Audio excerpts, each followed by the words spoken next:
लग्नानंतर होईलच प्रेम मालिकेच्या आजच्या भागामध्ये काव्या परीक्षा हॉलमध्ये पोहोचलेली असते. मॅडम म्हणत असतात, 10 मिनिटात परीक्षा सुरू होईल. प्रश्नपत्रिका नीट वाचून घ्या. सर्वजण प्रश्नपत्रिका वाचत असतात. दुसरीकडे वसुआत्या म्हणत असते, आज कितीतरी दिवसांनी घर अगदी शांत शांत वाटते ना रम्या. रम्या म्हणते, इतक्या उत्साहाने तिला सोडायला गेले सर्व, तेही परीक्षेसाठी. आणि या धोधो पावसामध्ये ती हॉलपर्यंत पोहोचली ना तरीसुद्धा खूप झालं. आत्या म्हणते, नाहीतर काय. हे सर्व मानिनी ऐकत असते. मानिनी म्हणते, काव्या परीक्षेसाठी पोहोचली बरं का. पार्थचा फोन आला होता ना, म्हणून म्हटलं कळवावं तुम्हाला. वसुआत्या म्हणते, मग हे सगळं आम्हाला सांगायची काय गरज आहे. मानिनी म्हणते, तुम्हीच म्हणाला होतात ना गाडीची होडी होईल की काय ते. तसं काहीच झालं नाही. एवढ्या पावसात सुद्धा सुखरूप पोहोचली काव्या. पाऊसही अडवू शकला नाही. आता ती कुणालाही जुमानणार नाही हे सिद्ध झालं. पुढे मानिनी म्हणते, कॉफी नुसती हातात ठेवली आहे, गार होईल. वसुआत्या म्हणते, हो पिते.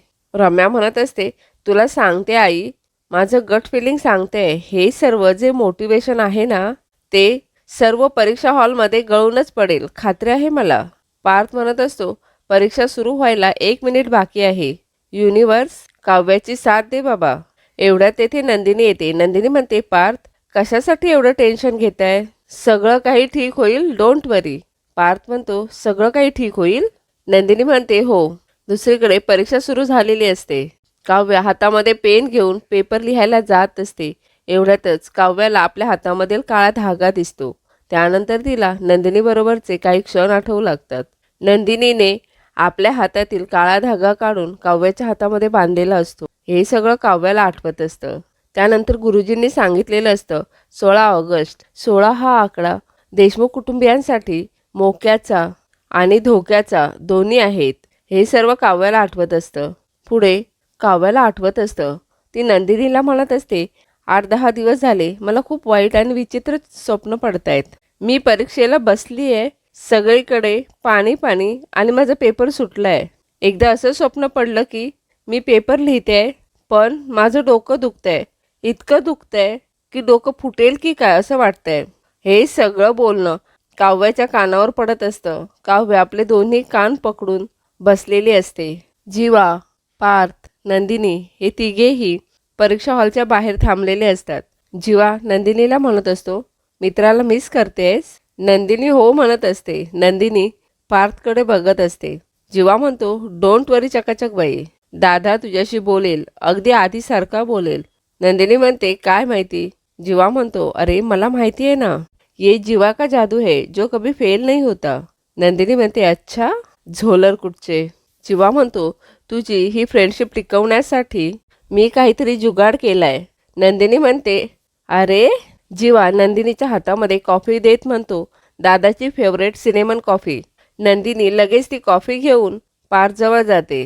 काव्या मात्र इकडे आपलं डोकं पकडून बसलेली असते.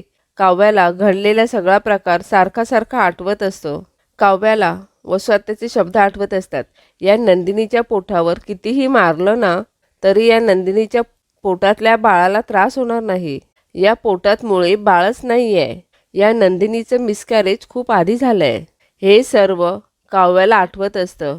काव्या खूपच टेन्शनमध्ये असते. काव्या इकडे तिकडे बघत असते.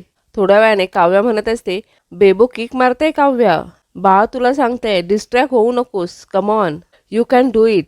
त्यानंतर काव्याला नंदिनीचे शब्द आठवत असतात, फक्त तुझ्या पेपरवर फोकस कर, अजिबात डिस्ट्रॅक्ट होऊ नकोस. एक गोष्ट लक्षात ठेव, तू फायटर होतीस, आहेस आणि कायम राहशील.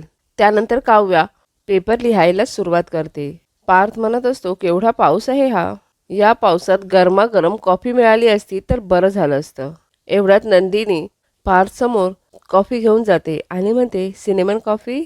पार्थ म्हणत असतो, घरून बनवून आणलीत का. नंदिनी म्हणते, ते मी आणि जीवानी ठरवलंय. जोपर्यंत दुखावलेली माणसं परतून येत नाहीत मनवणं सुरूच ठेवायचं. पार्थ म्हणतो, ही कॉफी त्यातलाच एक भाग आहे का. त्यानंतर पार्थ आणि नंदिनी दोघीही एकत्रच म्हणतात, एक विचारू का. त्यानंतर नंदिनी हसूनच म्हणते, मी जे काही सांगणार होते आणि तुम्ही जे काही विचारणार होतात त्या दोन्ही गोष्टी एकाच नाण्याच्या 2 बाजू असू शकतात. नंदिनी म्हणते, आय एम सॉरी पार्थ, मनापासून सॉरी. मी आणि जीवांनी सरोगसीचा इतका मोठा निर्णय घेतला. तुम्हाला कोणालाही सांगितला नाही तो निर्णय. तुम्ही नाराज झालात माहिती आहे मला, पण आमचा सुद्धा यामागे काहीतरी विचार होता. आमची काही कारणं होती. मला माहिती आहे तुम्ही काय विचार करताय. अशीही मी आई होऊ शकणार नव्हते. त्यामुळे मॉर्निंग सिकनेस, पाय जड होणे, बाळाची चाहूल, बाळाने पोटात किक मारणं, बाळ जन्माला घालताना येणाऱ्या कळा, ह्या सगळ्याचा मी असाही अनुभव घेणार नव्हतेच. त्यामुळे तुमचं बाळ काय किंवा आमचं बाळ काय हेच ना. पार्थ म्हणतो, तुम्हाला बाळाची आस लागणं मी समजू शकतो नंदिनी, पण तुमच्या सख्या बहिणीचं बाळ येणारच ना. म्हणजे या घरात एक बाळ येणार होतंच ना. माझ्या म्हणण्याचा चुकीचा अर्थ काढू नका प्लीज. एक मावशी म्हणून तुम्ही आमचं बाळ हातात घेतलं असतं, त्याला जीव लावला असता, तर तुमची माया काय कमी पडली असती. नंदिनी म्हणते, नाही, अजिबात नाही. तरीसुद्धा आपल्या हक्काचं खाजगी काहीतरी असावं असं वाटतंच ना. आणि बाळ ही त्यातलीच गोष्ट आहे. अहो, त्या ध्रुव बाळाला त्याच्या हक्काची जागा हवी होती, जी त्याच्यापासून कुणीही हिरावून घेणार नाही. अशी कुठल्याही बाईसाठी तिचं बाळ अगदी तसंच असतं पार्थ. म्हणून हवं होतं हक्काचं बाळ. शेवटी कितीही लळा लागो, दुसऱ्याचं असतं ते परत द्यावंच लागतं ना पार्थ. म्हणून हवं होतं हक्काचं बाळ.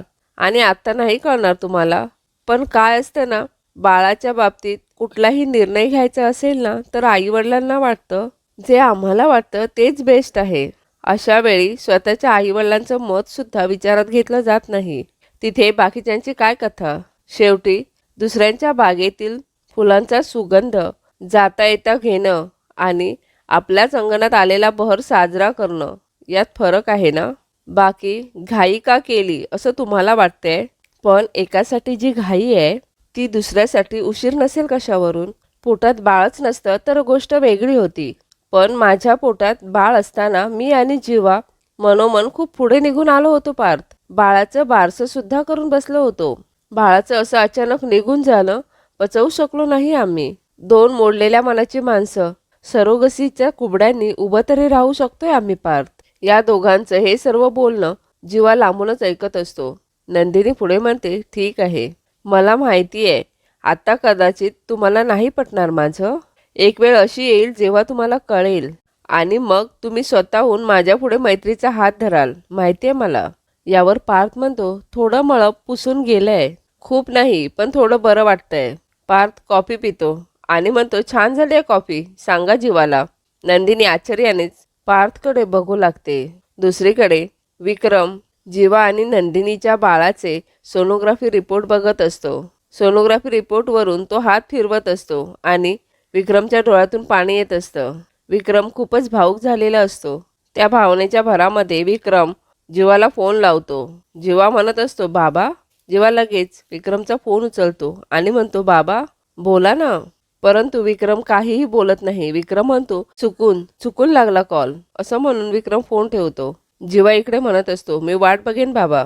हे चुकून लागणारे फोन आवर्जून केव्हा लावले जातील याची मी वाट बघेन. विक्रम इकडे खूपच भावूक झालेला असतो. दुसरीकडे काव्या पेपर लिहत असते. काव्याचा बेबी काव्याच्या पोटावर किक मारत असतो. काव्या आपल्या बाळाला म्हणत असते, बेबो प्लीज थांब ना रे बाळा, फक्त 1 तास बाकी आहे हं, थोडं थांब, शहाणं बाळ माझं. काव्याला खूपच त्रास होत असतो. दुसरीकडे नंदिनी, पार्थ आणि जीवा बाहेर राहून काव्याची वाट बघत असतात. पार्थ खूपच टेन्शनमध्ये असतो. जीवा म्हणत असतो, ए दादा डोंट वरी, एक्झाम छान जाईल तिला. परंतु पार्थ काहीही बोलत नाही. मालिनी इकडे देवासमोर बसलेली असते आणि ती पोथी वाचत असते. काव्याला खूप त्रास होत असतो. काव्याला इकडे कळा सुरू झालेल्या असतात. तरीसुद्धा काव्या खूप धीराने पेपर लिहित असते. मॅडम काव्याला विचारत असते, काय ग, ऑल ओके, पाणी हवंय का तुला. काव्या नको असं म्हणते. दुसरीकडे विक्रम सोनोग्राफी रिपोर्ट बघत असतो. एवढ्यातच तेथे आर्या येते. आर्या म्हणते, काय बघितलंस ना नातवाला. विक्रम आर्याला म्हणत असतो, अगं मी ही फाईल घेऊन जातोय. आर्या म्हणते, हो चालेल ना काका. विक्रम म्हणतो, कितवा महिना सुरू आहे तुला. आर्या सांगायला जात असते. एवढ्यातच आर्याला त्रास होऊ लागतो. विक्रम म्हणत असतो, काय झालंय तुला, बरं वाटत नाही आहे का. त्यानंतर विक्रम आर्याला खुर्चीवर बसवतो आणि तिला पाणी देतो. विक्रम म्हणत असतो, बरं वाटत नाही आहे का. अगं काळजी घे ग, काळजी घे स्वतःची. आर्या म्हणत असते, नॉर्मल आहे.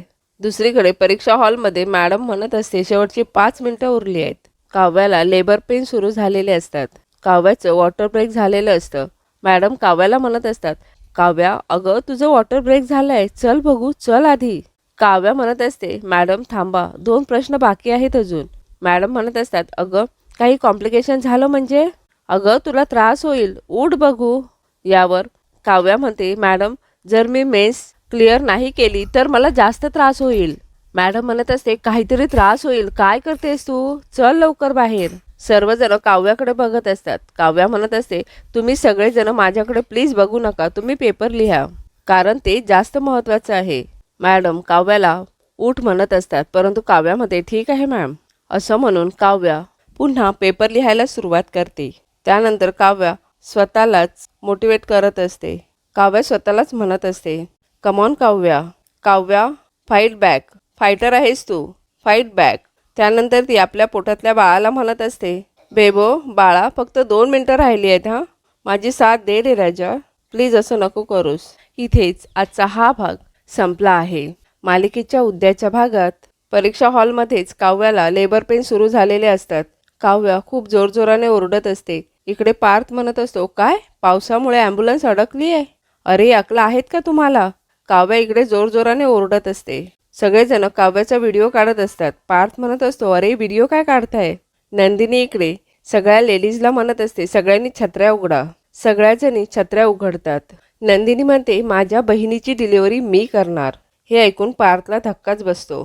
काव्या खूपच जोरजोराने ओरडत असते. आजचा हा भाग तुम्हाला कसा वाटला कमेंट करून नक्की सांगा. आणि अजूनही आमच्या चॅनलला सबस्क्राईब केलं नसेल तर सबस्क्राईब करा.